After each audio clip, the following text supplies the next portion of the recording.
नमस्कार बंधुरा ঐশীস किचेने सबाइके जानाई स्वागत। प्रतिदिनेर मतो आज आमी एकटा नतून रेसिपि निये चले एसेछि। आज आमी देखाबो दई कातलार रेसिपि। এই রান্নাটা খুব সহজভাবে বানিয়েছি আর এটা খেতে হয় পুরো অনুষ্ঠান বাড়ির মতো। দেখুন রেসিপিটি আমি কিভাবে করি। প্রথমেই দেখুন গ্যাসে কড়া বসিয়ে দিয়েছি। কড়াটা গরম হলে দিয়ে দেব সরষের তেল।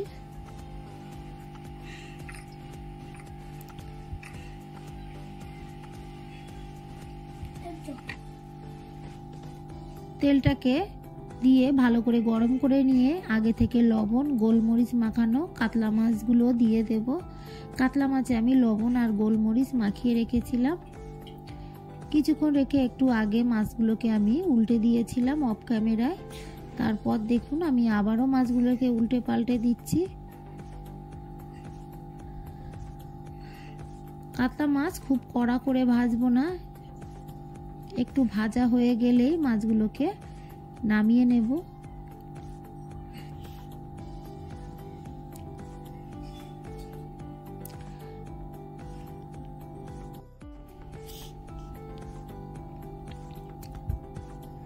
বেশ কিছুক্ষণ এপিট ওপিট করে মাছগুলোকে ভেজে নেব, তবে খুব কড়া করে ভাজবো না। দই কাতলা মাছ করতে গেলে মাছটাকে একটু কম ভাজতে হয়।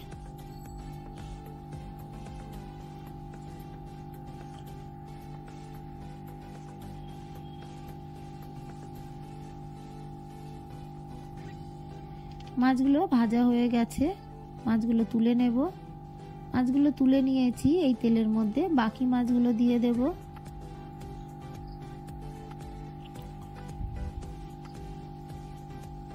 বাকি মাছগুলোকে দিয়ে আমি একইভাবে উল্টে পাল্টে ভেজে নেব।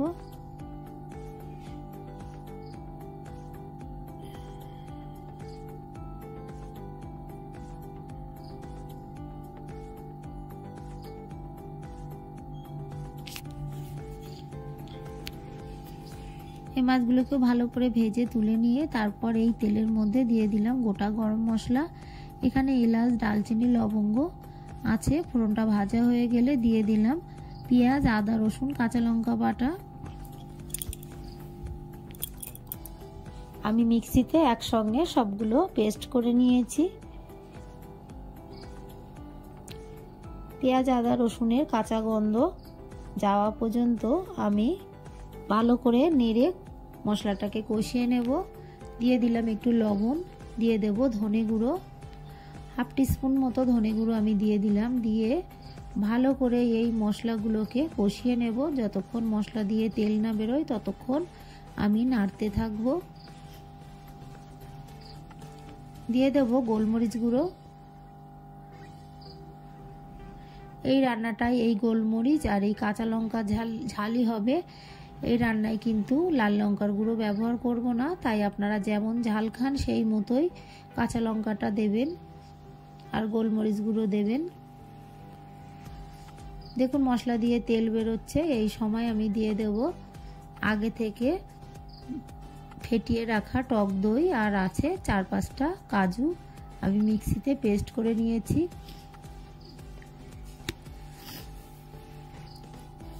বাড়িতে কাজু না থাকলে শুধু টক দই দিয়ে করবেন, সেটাও ভালো লাগবে খেতে। বেশ কিছুক্ষণ আমি নেড়ে নিয়েছি, এইভাবে ভালো করে নেড়ে নেব।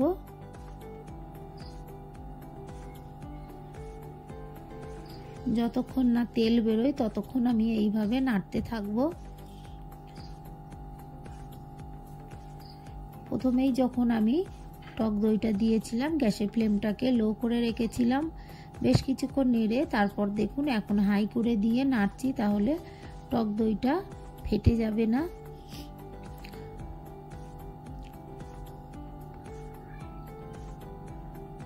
দেখুন মশলা দিয়ে তেল বেরোচ্ছে। আমি অনেকক্ষণ এই টক দইটাকে মশলার সঙ্গে ভালো করে নেড়ে কষিয়ে নিলাম।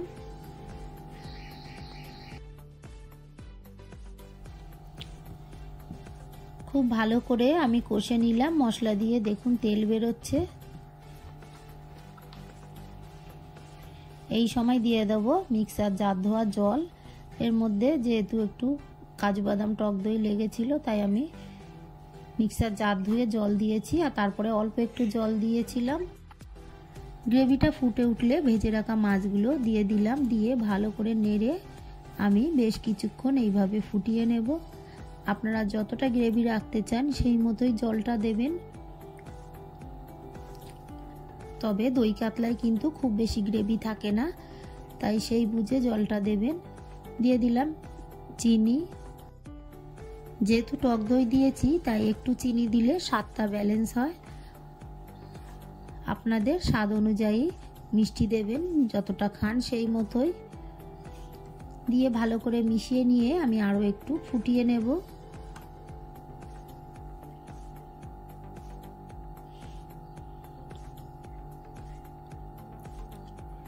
সবশেষে দিয়ে দেব সানরাইজের শাহি গরম মশলা, দিয়ে ভালো করে মিশিয়ে নেব। আপনাদের বাড়িতে ঘি থাকলে এই সময় 1 টিস্পুন ঘি দেবেন। আমার ঘরে এই সময় ঘিটা ছিল না, তাই ঘিটা আমি দেইনি। এরপর দিয়ে দিলাম ভাজা জিরের গুঁড়ো, 1/2 টিস্পুন মতো ভাজা জিরের গুঁড়ো দিয়ে আমি ভালো করে মিশিয়ে গ্যাসের ফ্লেমটাকে অফ করে দেব। অবশ্যই আপনারা এর মধ্যে একটু ঘি দেবেন, ঘি দিলে স্বাদটা আরও বেশি ভালো আসবে। গ্রেভিটা এখন যতটা দেখছেন এটা নামানোর পর ঠান্ডা হয়ে গেলে গ্রেভিটা শুকিয়ে আরও কমে যাবে, তাই আপনারা গ্রেভিটা অবশ্যই বুঝে নামাবেন। গ্যাসের ফ্লেমটাকে আমি অফ করে দিয়েছি। ঠান্ডা হওয়ার পর আপনারা দেখুন গ্রেভিটা কতটা শুকিয়ে গেছে, ঘন হয়ে গেছে। আমার এই সহজ রেসিপিটি আপনাদের ভালো লাগলে প্লিজ আমার চ্যানেলটিকে সাবস্ক্রাইব করে পাশে থাকা বেল আইকনটি ক্লিক করে দেবেন, তাহলে আমি যখন কোনো নতুন ভিডিও ছাড়বো আপনাদের কাছে পৌঁছে যাবে। রেসিপিটি ভালো লাগলে একটা লাইক করতে ভুলবেন না। রেসিপিটি কেমন লাগলো আমাকে কমেন্ট করে জানাবেন। ভালো থাকবেন, সুস্থ থাকবেন, আবার দেখা হবে পরের ভিডিওয়। পুরো ভিডিওটা দেখার জন্য সবাইকে জানাই অসংখ্য অসংখ্য ধন্যবাদ।